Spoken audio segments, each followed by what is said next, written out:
చిత్శక్తి విలాసము, power of consciousness అనే ఈ పుస్తకాన్ని రచించిన వారు స్వామి ముక్తానంద పరమహంస గారు. ఈ భాగంలో ప్రథమ కాండమైన సిద్ధ మార్గంలో రెండవ భాగమైన నా సాధనా కాల అనుభూతుల్లోని 5వ అధ్యాయమైన విషయవాంఛ విమోచనం గురించి తెలుసుకుందాం. అధ్యాయము 5 విషయవాంఛ విమోచనము. ప్రతిరోజు కొత్త కొత్త క్రియలు జరుగుతుండేవి. శరీరంలో కొన్ని అంగాలలో వికృతమైన క్రియలు, ఇంద్రియ వికారాలు ప్రారంభమైనాయి. జరగకూడని ఇటువంటి వికారాలు ఎందుకు జరుగుతున్నాయో అర్థం కాలేదు. నాకు ఎటువంటి విషయవాంఛ లేదు, భోగల అలస కూడా లేదు. ప్రపంచంలో అన్ని రకాల ప్రజల జీవితాలను చూశాను. మహారాజు నుంచి సాధారణ మానవుల వరకు వారు ఏ విధంగా జీవించినది, వారికి ఎటువంటి గతి ప్రాప్తించినది చూశాను. గణేశపురిలో నా గురుదేవుడి దగ్గరకు ప్రతిరోజు అనేక రకాల ప్రజలు, వ్యాపారులు, ధనవంతులు, గొప్ప కళాకారులు, ప్రసిద్ధ సినిమా నటులు, గాయకులు, వక్తలు, పెద్ద అధికారులు వచ్చేవారు. మహాపురుషులు అందరికీ కావలసిన వారే కదా. వీరందరూ ఏదో ఒక కొరత గురించి మాట్లాడేవారు. వారి దగ్గర ఎన్ని ఉన్నా ఒక వస్తువు మాత్రం కొరత పడేది. అది శరీర ఆరోగ్యం. వారు ఈ విధంగా చెప్పేవారు: భగవాన్, నా దగ్గర అన్నీ ఉన్నాయి. నా హార్ట్ బాగోలేదు. డాక్టర్లు నన్ను ప్రయాణం చేయరాదన్నారు. కడుపు నిండా తిననివ్వరు. నా ఇంద్రియాలు బలహీనంగా ఉన్నాయి. బాబాజీ, నా కడుపులో భరించరాని బాధ. అమెరికాకు వెళ్ళాను, ఇంగ్లాండ్ వెళ్ళాను, లక్షలాది రూపాయలను ఖర్చు చేశాను. కానీ వ్యాధి కుదరలేదు. భగవాన్, నాకు అన్నీ ఉన్నాయి, కానీ అన్నం జీర్ణం కాదు. రాత్రిపూట నిద్ర పట్టదు. మందులకు, చికిత్సకు 2 లక్షల రూపాయలను ఖర్చు చేశాను. ఇది వరుస. కొందరికి చూపు సరిగా ఉండదు, మరికొందరికి చెవులో నొప్పి. ఈ విధంగా అందరూ తమ తమ దుఃఖాలను, బాధలను భగవాన్ నిత్యానందకు చెప్పుకునేవారు. అందరికీ ఏదో ఒక కొరత, ఏదో ఒక దుఃఖం, ఏదో ఒక దారిద్ర్యం. శ్రీమంతుడికి అనారోగ్యం, ఆరోగ్యంగా ఉన్న వ్యక్తికి డబ్బుండదు. విద్యాహీనుడికి విద్యా దారిద్ర్యం, కురూపికి రూపదారిద్ర్యం. ఒకరికి భర్త లేడు, మరొకరికి భార్య లేదు, ఇంకొకరికి సంతానం లేదు. ఈ విధంగా వచ్చేవారందరికీ ఏదో ఒక దారిద్ర్యం వచ్చి తమ రోదనను వినిపిస్తారు. వీరందరి కథను ప్రశాంతంగా వినేవాడిని. వీరి నుంచి నేను ఏమి నేర్చుకోగలను అని ఆలోచించేవాడిని. నిజానికి నా పరిస్థితి కూడా అటువంటిదే.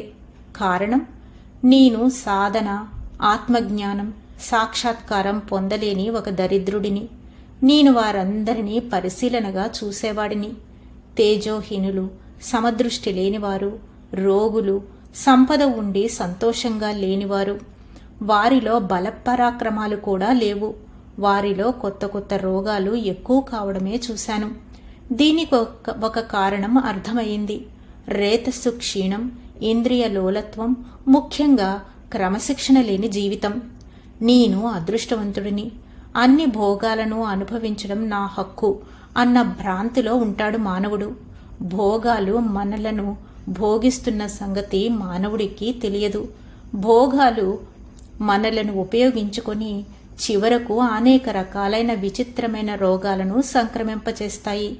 మానవులు ఈ విధంగా రోధించడం ఇప్పుడు కూడా జరుగుతూ ఉంటుంది. ఇప్పుడు కూడా కొత్త కొత్త రోగాలకు గురి అవుతున్నారు. నా దర్శనానికి వస్తుంటారు. ఆ రోజుల్లో బాబాజీ దగ్గరకు వచ్చే భక్తుల్లో ఈ దుర్దర్శను చూసిన తరువాత నాకు సాధన ఒక్కటే ఆశాకిరణంగా అనిపించింది. నా పరిస్థితి అటువంటిదైనప్పటికీ నాకీ వికారాలు ఎందుకు కలుగుతున్నట్లు? సూకీ కుటీరంలో ధ్యానం చేసుకునేవాడిని. ధ్యానంలో రక్తవర్ణపు జ్యోతి దర్శనమిస్తూనే ఉంది. సంతోషం కూడా కలుగుతూ ఉంది. అయినప్పటికీ అప్పుడప్పుడు ఒక క్రియ జరిగేది. దానికి నేను ఎంతో సిగ్గుపడేవాడిని. ఇటువంటి సిగ్గుపడవలసిన క్రియ నాకు ఎందుకు కలుగుతూ ఉంది? దాని గురించి ప్రస్తావించడం కూడా నిషేధం. ఎవరితోనైనా చెప్పినట్లయితే నన్ను బుద్ధిహీనుడని అంటారు. సాధారణ గృహస్థుతో చెప్పినట్లయితే ఈ రోజుల్లో సన్యాసులు ఇటువంటి వారే సోమరులుగా జీవిస్తారు కాదా మరి? దీనికన్నా గృహస్థు జీవితం ఎంతో మేలు. అన్ని భోగాలను అనుభవిస్తూనే పరమార్థాన్ని కూడా పొందవచ్చు అంటారు.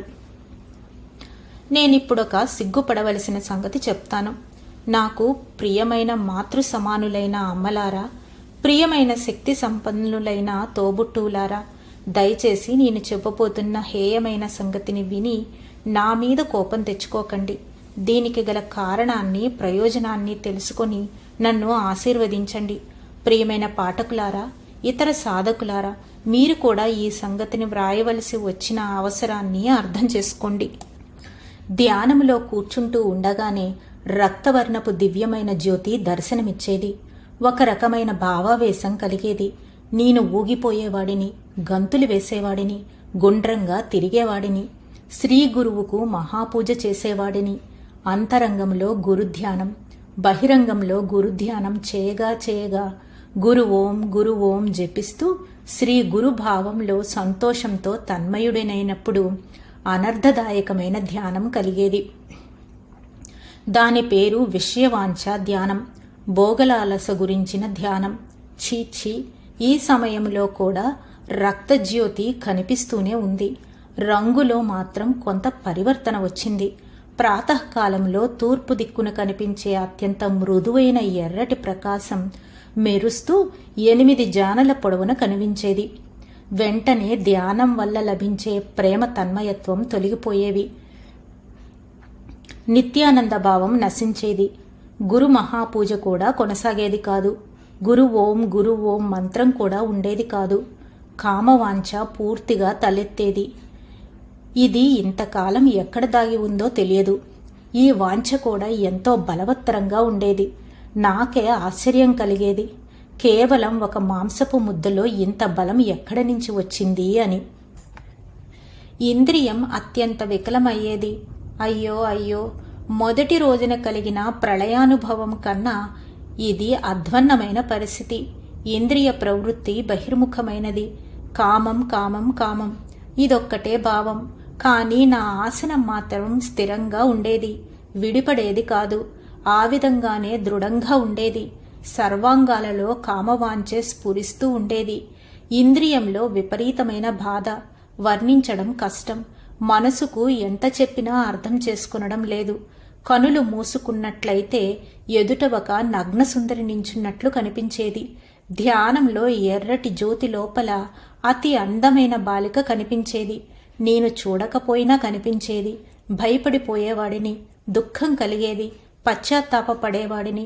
కనులను తెరిచిన తరువాత కూడా అప్పుడప్పుడు ధ్యానములో కనిపించిన రక్తేశ్వరి జ్యోతి కనిపించేది. కాని ఆ జ్యోతిలో కూడా జగదంబ వస్త్రహీనమై నించున్నట్లు అగుపడేది. కన్నులు మూసుకున్నా, కన్నులు తెరుచుకున్నా అదే దృశ్యం. ఇప్పుడు నేనేం చెయ్యను?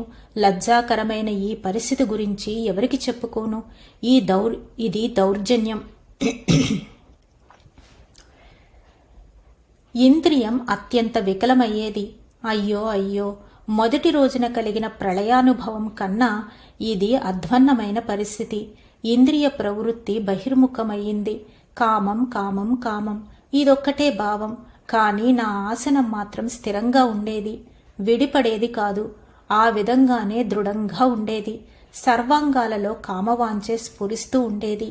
ఇంద్రియంలో విపరీతమైన బాధ, వర్ణించడం కష్టం. మనసుకు ఎంత చెప్పినా అర్థం చేసుకోవడం లేదు. కనులు మూసుకున్నట్లయితే ఎదుట ఒక నగ్న సుందరి నిల్చున్నట్లు కనిపించేది. ధ్యానంలో ఎర్రటి జ్యోతి లోపల అతి అందమైన బాలిక కనిపించేది. నేను చూడకపోయినా కనిపించేది. భయపడిపోయేవాడిని, దుఃఖం కలిగేది, పశ్చాత్తాపపడేవాడిని. కనులను తెరిచిన తరువాత కూడా అప్పుడప్పుడు ధ్యానంలో కనిపించిన రక్తేశ్వరి జ్యోతి కనిపించేది. కానీ ఈ జ్యోతిలో కూడా జగదంబ వస్త్రహీనమై నించున్నట్లు అగుపడేది. కనులు మూసుకున్నా, కనులు తెరుచుకున్నా అదే దృశ్యం.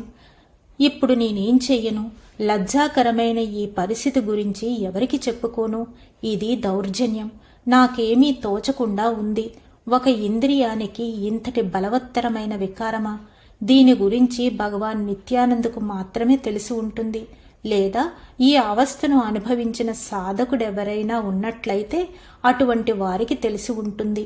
మంచిది. దీనితో నా ధ్యానం ఆగిపోయేది. మనసు అంతా దుఃఖంతో నిండిపోయేది. ధ్యానములో కలిగిన కామవాంఛ జ్ఞప్తికి వచ్చేది. భయం పుట్టేది. మనసులో భయం, లజ్జ, అసంతృప్తి కలిగేవి. దీనితో బుద్ధి కూడా మార్పు చెందడం ప్రారంభమయ్యింది. మృత్యువు రానప్పటికీ నేను ఆత్మహత్య చేసుకోవలసిన పరిస్థితి ఏర్పడవచ్చు. నాలో జరుగుతున్న ఈ అనర్థం నేను చేసిన ఏ పాపానికో ఫలితము. ఈ విధంగా ఆలోచిస్తూ నా దిగులు ఎక్కువయ్యింది. కుటీరం బయటకు వస్తాను, ఉయ్యాలలో కూర్చుంటాను. మళ్ళీ అదే ఆలోచన, నా దుఃఖాన్ని ఎక్కువ చేసే ఆలోచన. నా వల్ల ఏమి తప్పు జరిగింది, ఏమి పొరపాటు జరిగింది, అయ్యో ఇప్పుడేమి చేయను. ఈ విధంగా ఆలోచిస్తూ మధ్యాహ్నం అవుతుంది. మళ్ళీ కొంతసేపు ధ్యానంలో మళ్ళీ నగ్న స్త్రీ ప్రత్యక్షం. నవ్వుతుంది, మందహాసం చేస్తుంది, కూర్చుంటుంది, లేచి నించుంటుంది. ఈ దృశ్యాన్ని చూచి అలసిపోయాను. ఇంద్రియాలను శాంతపరిచి సాత్వికం చేసే దృశ్యం, హృదయంలో ప్రేమరసాన్ని ప్రవహింపచేసే దృశ్యం, పరమానందాన్ని ఆస్వాదింపచేసే దృశ్యం ఇప్పుడు లుప్తమైంది. దానికి వ్యతిరేకంగా ఉంది పరిస్థితి. ఇప్పుడు ఇంద్రియం వికలమై ఉత్తేజకరమై బలంగా తయారయ్యింది. సిగ్గుపడవలసిన విషయాలు మరికొన్ని కూడా జరిగేవి. అప్పుడప్పుడు వెంటనే లేచేవాడిని. రాత్రి ధ్యానంలో కూడా మళ్ళీ ఇదే జరిగేది. మొదట ధ్యానం కుదిరేది. తరువాత రక్తేశ్వరి జ్యోతి, ఉల్లాసితమైన మనస్సు, ఆహ్లాదితమైన హృదయము, ఎంతో భక్తి శ్రద్ధలతో గురుమహాపూజ, గురుభావంలో ఐక్యమైన భావసమాధి. ఆ విధంగా జరుగుతుండగా త్రుటిలో జ్యోతిలో పరివర్తన వచ్చేది. మళ్ళీ నన్ను వెంటాడే ఆ నగ్నశ్రీ నా ఎదుట కొంత దూరంలో ఆమె నాట్యం చేసేది.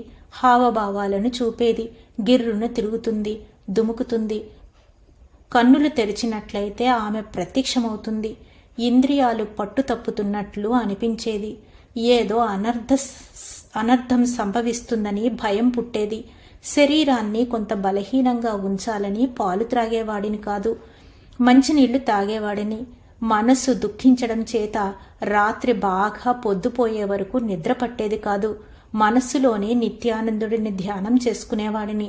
గణేశపురిని జ్ఞాపకం చేసుకునేవాడిని. నమస్కారం పెట్టి నిద్రపోయేవాడిని. తెల్లవారుజామున త్వరగా లేచేవాడిని. 3 గంటలకు లేచి స్నానం చేయడం, అప్పుడప్పుడు కాళ్ళు చేతులు మాత్రమే కడుక్కునేవాడిని. ఒళ్లంతా మంత్రించిన విభూతిని పూసుకొని ధ్యానానికి కూర్చునేవాడిని. వెంటనే ధ్యానంలోనికి పోయేవాడిని. 8 జానల రక్తజ్యోతి వెంటనే దర్శనమిచ్చేది. శ్రీ గురువుకు సంపూర్ణమైన మహాపూజ జరిగేది. కొంతసేపటిలోనే భావసమాధి కలుగుతుండగా క్షణములో కామస్మరణ. నగ్న భవాని నన్ను వెంటాడుతూ నా ఎదుట నిల్చుంటుంది. నన్ను విపరీతంగా వేధించసాగింది. ఒకే ఒక కోరిక ఆమెకు. ఇంకే విషయమై కూడా ఆమె నన్ను వేధించలేదు. నేను చేపట్టిన గొప్పదైన పవిత్రమైన వ్రత నియమం మీదే ఆమె దృష్టి కేంద్రీకృతమై ఉంది. ఈ విచిత్రమైన స్త్రీ పిలవకుండానే ఎక్కడి నుంచి వస్తున్నదో తెలియడం లేదు. ప్రతి ఒక్కరి వెంట ఒక స్త్రీ ఉంటుంది. ఏదో ఒక నెపంతో వేధిస్తూ ఉంటుంది. ఒకరు అన్నానికి వేధిస్తే మరొకరు వస్త్రాలకు, ఒకరు సువర్ణ ఆభరణాలకు వేధిస్తే మరొకరు భర్తను అతడి బంధువుల నుంచి దూరం చేసేందుకు, ఇంకొకరు మిత్రులకు సజ్జనులకు దూరంగా ఉంచేందుకు ప్రయత్నిస్తారు. కటువైన పలుకులతో హృదయాన్ని గాయపరిచి పతిని ప్రేతంగా మారుస్తారు కొందరు. నీ చేయి పట్టుకున్న వేళ విశేషం. నాకీ దుర్దశ పట్టింది. నా తండ్రి నన్ను ఎంతో ప్రేమతో పెంచి పెద్ద చేశాడు. పాలలో స్నానం చేశాను, నెయ్యి తాగేదాన్ని, రోజు విమానంలో ప్రయాణం చేసేదాన్ని. నువ్వొక దరిద్రుడివి, నా పాలబడ్డావు. నా చెయ్యి పట్టుకున్నప్పటి నుంచి నాకు దుఃఖమే. ఈ విధంగా పలికి పలికి పతిదేవుడిని పిచ్చివాడిగా చేసివేస్తుంది ఒక మహా ఇల్లాలు. ఇటువంటి స్త్రీలలో స్త్రీతత్వమే ఉండదు. మంచిది. ఈ జగదంబను నేను ఆహ్వానించలేదు, అయినా హాజరవుతుంది. నేను ఆమెను సన్మానించలేదు. ఆమె నన్నేమీ అడగదు. నా ధ్యానాన్ని మాత్రం భంగం చేస్తుంది. ఇంద్రియ వికారం కలుగజేస్తుంది. నా వ్రతానికి భంగం కలుగజేసేందుకు అన్ని విధాలా ప్రయత్నం చేస్తుంది. ఏమి దశ ఇది? నా జీవితంలోనే ఇది అతి దుఃఖకరమైన సంగతి. ఇటువంటి కష్టం నాకెప్పుడూ కలగలేదు. కొంతసేపటిలోనే నా ధ్యానం భంగమయ్యేది. వెలుపలికి వచ్చి ప్రతిరోజు కూర్చునే మంచం మీద కూర్చునేవాడిని. కూర్చొని ఈ విధంగా ఆలోచించేవాడిని, నేనేం చెయ్యను? ఈ చిక్కు నుంచి ఏ విధంగా బయటపడడం? దిగులు, విచారం, కొంత పిచ్చి ఎక్కువ కావడం ప్రారంభమైంది. విచారంగా కూర్చునేవాడిని. ఇప్పుడు స్త్రీలను చూస్తే చాలా భయంగా ఉంది. ధైర్యం పోయింది. అదుపు తప్పి ప్రవర్తిస్తానేమోనన్న భయం ఏర్పడింది. ప్రాచీన కాలపు యోగభ్రష్టులు, పదభ్రష్టులు, కర్మనష్టులు అయిన సాధకుల వృత్తాంతాలు పదే పదే గుర్తుకు వచ్చేవి. అజామిలుడు, సూరదాసు, తులసీదాసు కథలు కూడా గుర్తుకు వచ్చి రోధించేవాడిని. కామదేవుడి శక్తి నన్ను భయభ్రాంతుణ్ణి చేసింది. సిద్ధాసనంలో పరిపూర్ణతను, ఇంద్రియ నిగ్రహాన్ని సాధించానని భావించాను. కానీ మృతప్రాయమై ఉండిన ఇంద్రియం విజృంభించింది. ఆశ్చర్యం, మహాశ్చర్యం! పాత కథలు జ్ఞాపకం వస్తున్నాయి. పరాశర మహర్షి నావలో ఏం చేశాడు? అటువంటి అనేక సంఘటనలు గుర్తు చేసుకుంటూ మనసు క్షోభించింది. మధ్యాహ్న వేళ ధ్యానంలో కూడా ఇంద్రియ వికారం ఎక్కువయ్యేది. కుటీర స్థలం యజమాని భార్య నాకు భోజనం వండి పెట్టేది. ఇప్పుడు ఆయనతో నాకెవరైనా పురుషుడి చేత మాత్రమే వంట చేయించవలసిందని చెప్పాను. ఇప్పుడు కొద్దిగా అన్నం మాత్రమే తింటున్నాను. కూరలు తినడం మానేశాను. సగం కడుపుకే తిని లేస్తున్నాను. మిగతా కడుపును నీటితో నింపుకుంటున్నాను. ఒకరోజు బయటకు వచ్చి ఆలోచించాను. వీటన్నిటి నుంచి తప్పించుకునే మార్గం ఏదైనా ఉందా? ఎవరు చెప్తారు? సిద్ధాసనం ద్వారా నిశ్చేష్టమైన ఇంద్రియం పునర్జీవితమయ్యింది. ఇప్పుడు నా లక్ష్యాన్ని సాఫల్యం చేయగల ఉపాయం ఏదైనా ఉన్నదా? ఈ విధంగా ఆలోచిస్తూ ఉండగా నా దుఃఖం, అసంతృప్తి, విచారం ఎక్కువయ్యాయి. సాయంత్రమయ్యింది. నేనున్న ప్రదేశానికి 20 మైళ్ళ దూరంలో ఉన్న వైజాపురంలో హరిగిరి బాబా అన్న ఒకరున్నారు. ఆయన గొప్ప సిద్ధపురుషుడు. ఆయన్ను చూడాలనిపించింది. ఆయన రక్షించినట్లయితే నేను ఈ విపత్తు నుంచి బయటపడతాను. లేనట్లయితే రేపు నాకు చాలా చెడ్డ దినము. అతి గోప్యంగా ఉంచవలసిన విషయం ఇది. ఎవరికీ చెప్పడానికి లేదు. అందువల్ల నాకు చాలా దుఃఖం వచ్చింది. ఏడ్చి ఏడ్చి తలభారమయ్యింది. చెవులు మూసుకుపోయాయి. రాత్రయ్యింది. నేనేమీ తినలేదు, తాగలేదు. కొంతసేపటికి బాబూరావు వచ్చాడు. ఏదో చెప్పాడు. కానీ నేను చెవిలో వేసుకోలేదు. నాతో నేను మాట్లాడుకుంటున్నాను. ఓ మనసా, నిబ్బరంగా ఉండు అని. రాత్రి ధ్యానం నియమానుసారం ప్రారంభించాను. ఉచ్చస్థాయి ధ్యానం. యోగుల భాగ్యమైన రక్తజ్యోతి దర్శనమిచ్చింది. జ్యోతి దర్శనమైన వెంటనే కుంకుమ పువ్వు రంగులో ఉన్న చిన్న చిన్న జ్యోతి కిరణాలు మిలమిలా మెరుస్తూ ఎదుటికి వచ్చాయి. ఆ తరువాత శ్రీ గురుదేవుడికి మహాపూజ చేశాను. గురుభావంతో తన్మయత్వం పొందాను. అనేక రకాల క్రియలు, భావాలు కలుగుతూ లోపలి నుంచి ఒక అలౌకికమైన శబ్దం వినిపించసాగింది. ఆనందంతో పారవస్యం చెందాను. ఈ విధంగా పారవస్యం చెందుతుండగానే వస్త్రహీన స్త్రీ మరలా దర్శనమయ్యింది. కానీ ఇప్పుడు ఆమె అలంకృత. ఆమె దర్శనమైన వెంటనే కళ్ళు తెరిచాను. కానీ ఆమె వెలుపల కూడా దర్శనమిచ్చింది. ఈ విధంగా జరుగుగానే పారవస్యం తొలగిపోయింది. ఆసనం చెదిరిపోయింది. మెల్లగా లేచాను. బయటికి వచ్చాను. మామిడి చెట్టు కింద కూర్చున్నాను. రాత్రి 12 గంటల వేళ. లోపలికి వెళ్ళి నిద్రపోయాను. నిద్రపోతూ ఉన్నా మామూలుగా నిద్రలో లభించే ప్రశాంతత లేదు. పిచ్చివాడి విధంగా, భ్రాంతుడి విధంగా అశాంతి, నిద్ర రాలేదు. అటూ ఇటూ పొర్లుతూ 3 గంటలయ్యింది. కొంతసేపు కనులు మూతపడ్డాయి. వెంటనే లేచాను. స్నానం చేశాను. ధ్యానానికి కూర్చున్నాను. మనసు ఏమీ బాగోలేదు. నాకు వ్యాధి ఏమీ లేదు. అయినా అశాంతి, పిచ్చి పట్టినట్లుంది. అన్ని దిక్కులకు నమస్కారం చేసి అందరు దేవతలకు మనస్సులోనే మొక్కుకున్నాను. అందరికీ నమస్కారం పెట్టుకుని ధ్యానానికి కూర్చున్నాను. వెంటనే ధ్యానంలోనికి వెళ్ళిపోయాను. తంత్రస్థితిలోనికి వెళ్ళాను. రక్తజ్యోతి వెలుపల కూడా, లోపల వెలుపల కూడా ప్రకాశించడం ప్రారంభించింది. క్రియలు జరుగుతున్నాయి. క్షణం చేపు కంఠం మూసుకుపోయింది. మూలబంధము, జలంధర బంధము ఏర్పడ్డాయి. కానీ వెంటనే విడిపడ్డాయి. అంతరంగం నుంచి అస్పష్టమైన ఒక ధ్వని వినిపించసాగింది. చిత్తవృత్తి అక్కడ ఆ ధ్వనిలో స్థిరమయ్యింది. ఇప్పుడిక ఆనందమే ఆనందము. ఎర్రటి జ్యోతితో పాటు కోడిగుడ్డు ఆకారంలో అహ్మదాబాదు పెద్ద రేగుపండు కన్నా పెద్దది తెల్లటి జ్యోతి క్షణం కనిపించి అదృశ్యమయ్యింది. ఇప్పుడు గురు ధ్యానం, గురు పూజ ఈ రెండు కొత్త అనుభవాలతో పాటు ఎంతో ప్రేమతో కొనసాగాయి. అందరు దేవతలకు మొక్కుకున్నాను కదా, దానివలనే ధ్యానం బాగా కుదిరిందని మనసులోనే అనుకున్నాను. క్షణంలో రక్తజ్యోతి మారిపోయింది. దాని రంగు కొంత మారింది, కానీ ఎరుపు రంగులోనే ఉంది. అరే, ఏమి జరుగుతున్నది?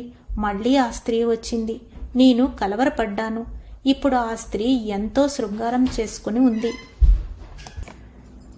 ఎంత అందంగా ఉంది. మనస్సు అశాంతమైంది. ఇంద్రియం అతివేగంగా వికలమైంది. కనులు తెరుచుకున్నాయి. బయట కూడా కనిపిస్తూ ఉంది ఆమె. కనులు మూసుకున్నట్లయితే లోపల. నేను కట్టుకుని ఉన్న లంగోటి చిరిగిపోయింది. ఉపస్థేంద్రియం త్రుటిలో నాభికి కొట్టుకొని అక్కడ కొంతసేపు ఉంది. నన్ను ఎవరు ఈ విధంగా బలాత్కారం చేస్తున్నారు?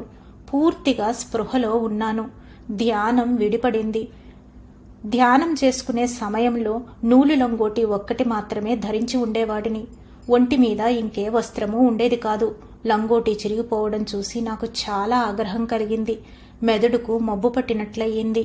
తెల్లవారుజామున 5 గంటలయ్యింది. లేచి కొత్త లంగోటి కట్టుకున్నాను. కుటీరం నుంచి బయటకు వచ్చాను. నన్ను ఎవరూ ఎరగని ప్రదేశానికి ఎక్కడికైనా వెళ్ళిపోవాలని నిశ్చయించుకున్నాను.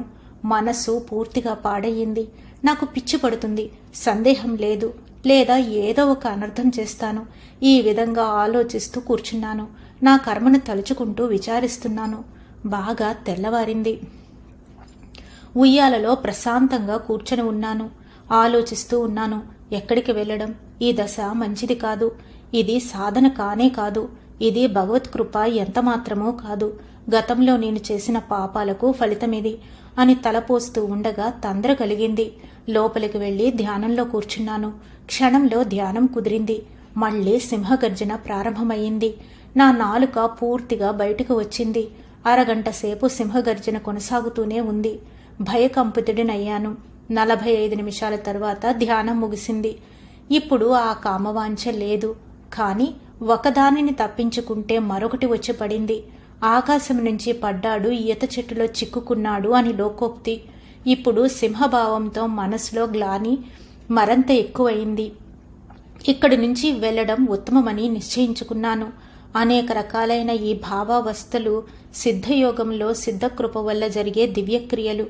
కానీ తెలియకపోవడం వల్ల ఆనందానికి బదులు వాటి వల్ల భయభ్రాంతి కలిగింది. మంచిది. కొంతసేపటికి నేనున్న కుటీరం ముందు వైపు తోటలోకి ఒక గుర్ర బండి రావడం కనిపించింది. బండి ముందర బండి తోలే మనిషి కూర్చొని ఉన్నాడు. వెనుక కూర్చున్న మనిషి ఎవరైంది తెలియలేదు. గుర్రపు బండి మామిడి చెట్టు దగ్గరకు వచ్చి ఆగింది. ఎవరో దిగారు. ఎవరో కాదు, సాక్షాత్తు హరిగిరి బాబా. ఆయన ఒక గొప్ప సిద్ధయోగి, అసాధారణమైన అవధూత. ఎంతో సంతోషం కలిగింది. ఉయ్యాల నుంచి లేచి నించున్నాను. ఆయన అక్కడి నుంచే కేకలు పెడుతూ వస్తున్నారు. ఓ రాజా, ఓ మహారాజా, ఓ స్వామి, లే లే అంటూ కిలకిలమని ఒకటే నవ్వు. ఈ పురుషుడు సంపూర్ణమైన సర్వజ్ఞుడు. ఎప్పుడూ నవ్వుతూ ఉంటాడు. పాదాలకు మంచి జోళ్లు, కోటు పైన కోటు, దానిపైన మరొకటి, ఆ విధంగా 3-4 కోట్లు, తలపైన పట్టుబాగా ధరించి నది ఒడ్డున సంచరించేవాడు. ఆకలైనప్పుడు ఎవరినో ఒకరిని పెట్టు, తినడానికి పెట్టు అని అడిగి పెట్టించుకునేవాడు. తిన్న వెంటనే చేతులు కడుక్కొని అక్కడి నుంచి వెళ్ళిపోయేవాడు. పిచాచ ప్రవృత్తి గల మహాత్ముడు. నది ఒడ్డున చిన్న చిన్న గుండ్రటి రాళ్లను ఏరుకునేవాడు. వాటిని మార్చి మార్చి చూస్తూ తనలో తాను మాట్లాడుకునేవాడు. బాగుంది, శుభం, నువ్వు 2 లక్షలు పెట్టు అనుకుంటూ ఒంటరిగా తిరిగేవాడు. అతి త్వరగా నడిచేవాడు. రాత్రి 2 గంటలకు కూడా నది ఒడ్డుకు వెళ్లేవాడు. తెల్లవారుజామున తిరిగి వచ్చేవాడు. ఏదైనా అడిగినట్లయితే సమాధానం చెప్పేవాడు. కానీ అర్థమయ్యేది కాదు. హరిగిరి బాబా ముందుకు వచ్చాడు. నేను నమస్కారం చేశాను. హరిగిరి బాబా పట్ల నాకు అమితమైన ప్రేమ. ఆయనకు కూడా నా పట్ల చాలా ప్రేమ. నేనన్నాను, బాబా, నాకు దుర్దశ పట్టింది, నా పరిస్థితి ఏమీ బాగోలేదు అని. ఆయన, నాకు తెలుసు, 2 రూపాయలు ఇస్తే చెప్తాను అని అన్నాడు. పరిహాసం చేసే ఆయన స్వభావం నాకు బాగా తెలుసు. ఆయన ఎప్పుడు వచ్చినా ఏదైనా అడిగితే డబ్బులు ఇమ్మంటాడు. ఇప్పుడు అదే చేశాడు. 2 రూపాయలు ఇచ్చాను. హరిగిరి బాబా మరాఠీ భాష మాట్లాడేవాడు. ఆయన అన్నాడు, నీ స్థితి బాగుంది, నీకు శుభం జరుగుతుంది, నువ్వు దేవుడివి అవుతావు, నీకు హితజ్వరం వచ్చింది, ఇది ఇతరులకు సోకి వారి రోగాలు దుఃఖాలు నశిస్తాయి, నిన్ను కలుసుకునేందుకు చాలామంది వస్తారు. ఈ విధంగా చెప్పి ఆయన బయలుదేరాడు. ఆయనతో కూడా కొంత దూరం వెళ్ళాను నేను. ఆయన నన్ను వెనక్కు వెళ్ళమన్నాడు. వెళ్ళు వెళ్ళు, వెళ్ళినప్పుడే మళ్ళీ రాగలం, భయపడవద్దు అన్నాడు. ఈ విధంగా చెప్పి ఆయన వెళ్ళిపోయాడు. చుట్టుపక్కల జనమంతా హరిగిరి బాబా వచ్చాడు అంటూ పరిగెడుతూ వచ్చారు. నేను తిరిగి వచ్చి ఉయ్యాల మీద కూర్చున్నాను. మళ్లీ అశాంతి ప్రారంభమయ్యింది. ఉదయం కలిగిన వికార భావాలు గుర్తుకొచ్చాయి. సింహభావం కూడా గుర్తుకు వచ్చింది. భ్రాంతి ఎక్కువ కాజొచ్చింది. దీనికి కారణం మనసు ఏ విషయం గురించి అదే పనిగా ఆలోచిస్తుందో ఆ విషయంగా మారిపోతుంది. మనసు దేని గురించి మననం చేస్తుందో దానిలో పూర్తిగా లీనమై అదే రూపం ధరిస్తుంది. నాకెంతో ఇష్టమైన పద్యం ఒక్కదాని భావం చెప్తాను. మనస్సు రాత్రింబవళ్ళు తన్మయత్వంతో స్త్రీ గురించి చింతన చేసినప్పుడు మనస్సు నారీ రూపాన్ని పొందుతుంది. మనస్సు క్రోధం చెంది తనలోని రక్త కణాలనన్నింటినీ క్రోధంతో నింపినట్లయితే అది క్రోధాగ్నిలో మండుతుంది. మనస్సు ఎప్పుడు మాయ గురించి ఆలోచిస్తూ ఉన్నట్లయితే మనస్సు మాయ అన్న గుంటలో మునిగిపోతుంది. మనస్సు ఎల్లవేళలా పరబ్రహ్మ స్వరూపుడైన పరమేశ్వరుడి గురించి చింతన చేసినట్లయితే అటువంటి మనస్సు పరబ్రహ్మలో లీనమై పూర్తిగా బ్రహ్మమైపోతుంది. గొప్ప తత్వనిష్టా స్వరూపుడు మహాత్ముడు అయిన కవి సుందరదాసు రచన ఇది అక్షరాల నిజం. ఇంద్రియ వికారము, సింహభావము, ఈ 2 భ్రాంతులు నన్ను పూర్తిగా చుట్టుముట్టాయి. ఏవలాలో చాలా కాలంగా గౌరవంగా బతికాను. ఆత్మగౌరవం ఉన్న మనిషిని నేను అనుకున్నాను. ఈ దుర్దశ గురించి ఇక్కడ ప్రజలకు ఎందుకు తెలియడం? అడవిలోకి దూరంగా వెళ్ళిపోతాను. అక్కడ నన్ను గుర్తుపట్టేవారు ఎవరూ ఉండరు. తక్షణమే అక్కడి నుంచి వెళ్ళిపోవాలని నిశ్చయించుకున్నాను. లేచాను. పూజ చేసుకుని గురుదేవుడి పటాన్ని హృదయానికి హత్తుకున్నాను. క్షమించు గురుదేవా, నేనేం చెయ్యను, నేను దురదృష్టవంతుణ్ణి, నువ్వు గొప్ప దాతవు అని క్షమాపణ చెప్పుకుని ప్రియమైన గురుదేవుడికి అనేక నమస్కారాలు చేశాను. పటాన్ని అక్కడే పెట్టాను. కుటీరానికి చెప్పాను, నా ప్రియమైన కుటీరమా, మళ్ళీ ఎప్పుడు చూస్తానో నిన్ను. ఇక్కడ ఇంతకాలం నేను ఎంతో సుఖంగా ఉన్నాను. నీకు నమస్కారం. ఉయ్యాలను స్పృశించాను. దానికి కూడా నమస్కారం చెప్పాను. నా ప్రియమిత్రుడైన మామిడి వృక్షాన్ని ఆలింగనం చేసుకున్నాను. నీ నీడలో ఎంతో కాలం ఉన్నాను. ఏం చేయను, గత్యంతరం లేదు. ఇప్పుడు నిన్ను విడిచి వెళ్ళక తప్పదు అన్నాను. మళ్ళీ కుటీరం లోపలికి వెళ్ళాను. కాషాయ వస్త్రాలను తొలగించాను. వాటన్నిటినీ మూటగట్టి బయట వృక్షానికి వేలాడగట్టాను. నా సన్యాస ధర్మానికి కళంకం ఏర్పడరాదు అన్న దృష్టితో ఈ పని చేశాను. ఆ తరువాత చాలా కాలం నేను తెల్ల వస్త్రాలనే ధరించాను. కుటీరం తలుపును తెరిచే ఉంచాను. ఒక లంగోటి ధరించి ఉన్నాను. ఒక శాలువాను భుజం మీద వేసుకున్నాను. చేతిలో కమండలం పట్టుకొని ఎవరితోనూ మాటైనా చెప్పకుండా తూర్పు వైపుగా బయలుదేరాను. కొంత దూరం వెళ్ళి ఆగాను. అక్కడి నుంచి కుటీరం కనిపిస్తూ ఉంది. కుటీరానికి మరొకసారి నమస్కారం చేశాను. ఎంతో దుఃఖం కలిగింది, బాధ కలిగింది. పర్వతాల వైపు నడక సాగించాను. సహ్యాద్రి పర్వత శ్రేణిలో భాగమది. పర్వతాల మధ్య నుంచి నడుస్తూ ముందుకు సాగాను. చాలా దూరం వెళ్లాలని నిశ్చయించుకున్నాను. ఆ తరువాత శరీరం ఎక్కడ పడిపోయినా దిగుల్లేదు. నడుస్తూ దౌలతాబాదు నుంచి శ్రీక్షేత్రమైన కృష్ణేశ్వరం మీదుగా నాగద్ చేరుకున్నాను. సహ్యాద్రి పర్వత శ్రేణిలోనికి ఒక శిఖరం మీదకి చేరుకొని ఉత్తర దిశగా చూశాను. అక్కడి నుంచి క్రిందికి చూచినప్పుడు బత్తాయి, నారింజ చెట్లున్న పెద్ద తోట కనిపించింది. చెరకు, మామిడి తోటలు చిన్నవి పెద్దవి కనిపించాయి. చాలా ఆకలిగా ఉంది. అక్కడి నుంచి బయలుదేరి ఆ తోటలోకి వెళ్ళాను. అక్కడ ఒక భూస్వామి ఉన్నాడు. అతడు ధనవంతుడు, యోగాభ్యాసం చేసినవాడు. సాధు సన్యాసుల పట్ల అమితమైన అభిమానం. అతని పేరు దగడూ సింగ్. అతను నా దగ్గరకు వచ్చి కుశల ప్రశ్నలు వేశాడు. నన్ను తనతో తీసుకుని వెళ్ళాడు. నా కోసం ఎంతో ప్రేమతో కిచిడి వడ్డించాడు. నేను అటూ ఇటూ చూశాను. ఒక చిన్న కుటీరం కనిపించింది. అక్కడ ఒక యోగి సాధన చేసుకునేవాడు. ఆ కుటీరంలో నేను నివసించేందుకు దగడు సింగ్ ఏర్పాట్లు చేశాడు. నేను కుటీరంలోనికి వెళ్లి కూర్చున్నాను. కూర్చున్న వెంటనే పద్మాసనం అమరింది. ధ్యానం ప్రారంభమయ్యింది. నాకు ప్రియమైన రక్తజ్యోతి ప్రత్యక్షమయ్యింది. అంతరంగం నుంచి ఒక వాణి వినిపించింది. ఆ బీరువా తెరిచి చూడు, అక్కడ ఉన్న గ్రంథాలను చదువు అంటుంది అంతర్వాణి. మొదట నేను అంతగా పట్టించుకోలేదు. కానీ ఆ వాణి రెండవసారి మూడవసారి కూడా వినిపించడంతో నా ధ్యానం భంగమయ్యింది. కనులు తెరిచి చూడగా ఒక పాత బీరువా కనిపించింది. తెరిచాను. ఒక గ్రంథం కనిపించింది. బయటికి తీసి తెరిచాను. ఆ గ్రంథాన్ని తెరిచిన చోట నాకు ఆ సమయంలో జరుగుతున్న క్రియల గురించి ఉంది. దాన్ని చదివిన తరువాత నాకు చాలా సంతోషమయ్యింది. ఒక్క క్షణంలో సందేహాలన్నీ తీరిపోయాయి. మనస్సు చల్లబడింది. నా భ్రమ తొలగిపోయింది. విచారం నాశనమయ్యింది. అంతవరకు జరుగుతున్న క్రియలన్నీ గురుదేవుడు భగవాన్ శ్రీ నిత్యానంద యొక్క సంపూర్ణమైన కృపా ప్రసాదమేనని అర్థమయ్యింది. సిద్ధ మహాయోగం యొక్క క్రియలేనని తెలిసింది.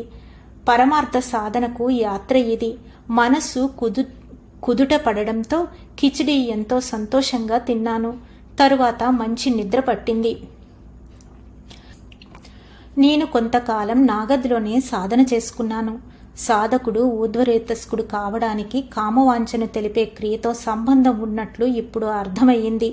ఊర్ధ్వరేతస్కుడు కావడం వల్ల లభించే బలం చేతనే శక్తిపాతం చేయగల సామర్థ్యం లభిస్తుంది. ఈ క్రియ కామవాంఛను శాశ్వతంగా నాశనం చేస్తుంది. స్వాదిష్టాన చక్ర భేదం వల్ల కామ ప్రకోపం ఎక్కువ అవుతుంది. సాధకుడిని ఊర్ధ్వరేతస్కునిగా చేసేందుకు, సాధకుడి కామవాంఛను శాశ్వతంగా నాశనం చేసేందుకు ఈ విధంగా జరుగుతుంది. ఈ క్రియ ఎంత గొప్పది, ఎంత ముఖ్యమైనది అర్థమైన తరువాత చాలా సంతోషం కలిగింది. ఇప్పుడేం రాయను? ముందు కలిగిన ఆనందం మళ్లీ కలిగింది. నా ధ్యానంలో వస్త్రహీనముగా కనిపించిన ఆ తల్లి నా అజ్ఞానం కారణంగా, నా భ్రమ కారణంగా ఇంత ఇబ్బంది పెట్టింది. ఆమె సాక్షాత్తు మహాదేవి కుండలిని. నేను తల్లిని క్షమాపణ కోరాను. స్తోత్రాలను పఠించాను. తరువాత అక్కడ ధ్యానం చాలా బాగా జరిగింది. రెండవ రోజు కూడా మాతృశ్రీ కుండలిని రక్తజ్యోతిలో వచ్చి నించుంది. ఇప్పుడు ఆమె సౌందర్యం అలౌకికం. ఆమె ప్రియదర్శిని, పరమేశ్వరి, అనుగ్రాహిక శక్తి. ఆమె దర్శనమైన వెంటనే నా అదృష్టానికి సంతోషపడి నమస్కారం చేశాను. నమస్కారం చేసిన వెంటనే ఆ పరమేశ్వరి రక్తవర్ణపు జ్యోతిలో లీనమయ్యింది. ఇప్పుడు ఆ శక్తే నా గురువు. జ్ఞానం లేని నా నగ్న హృదయానికి ఆమె నగ్నంగా కనిపించింది. ఆ దేవి మహాశక్తి కుండలిని అని అర్థం చేసుకొనకపోవడంతో నాలో కామవాంఛ ప్రకోపించింది. నేను ఆమెను సాధారణ స్త్రీగా, భావరూపిణిగా భావించాను. నా బాధకు కారణం ఈ అజ్ఞానమే. ఇప్పుడు ఆ ఆవేదన అంతా తొలగిపోయింది. నాగది ఏకాంతమైన ప్రదేశము, రమణీయమైన ప్రదేశం. ధ్యానం చేసుకునే కాలం కూడా దానంతటదే ఎక్కువ కావడం ప్రారంభమైంది. ధ్యాన యోగానికి సహాయంగా ఉండే గ్రంథాలు కొన్ని అనుభవ వర్ణనలతో కూడినవి. మహాయోగ విజ్ఞానం వంటి వాటిని పఠించాను. యోగవాణి, శక్తిపాతం వంటి గ్రంథాలను కూడా తెప్పించుకున్నాను. ఈ గ్రంథాలలో కొన్ని అనుభూతులను వర్ణించి ఉన్నారు. వాస్తవానికి శైవ సిద్ధాంతంలో మహాయోగానికి ఎక్కువ ప్రాముఖ్యం ఉంది.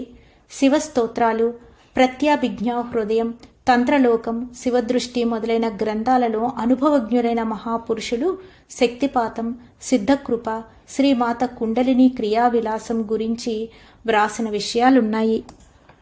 ధన్యవాదాలు మాస్టర్స్. ఈ రోజుతో 5వ అధ్యాయమైన విషయవాంఛ విమోచనము పూర్తయింది. రేపటి నుంచి 6వ అధ్యాయమైన యోగిక క్రియల గురించి తెలుసుకుందాము. అంతవరకు సెలవు తీసుకుంటూ పద్మజ.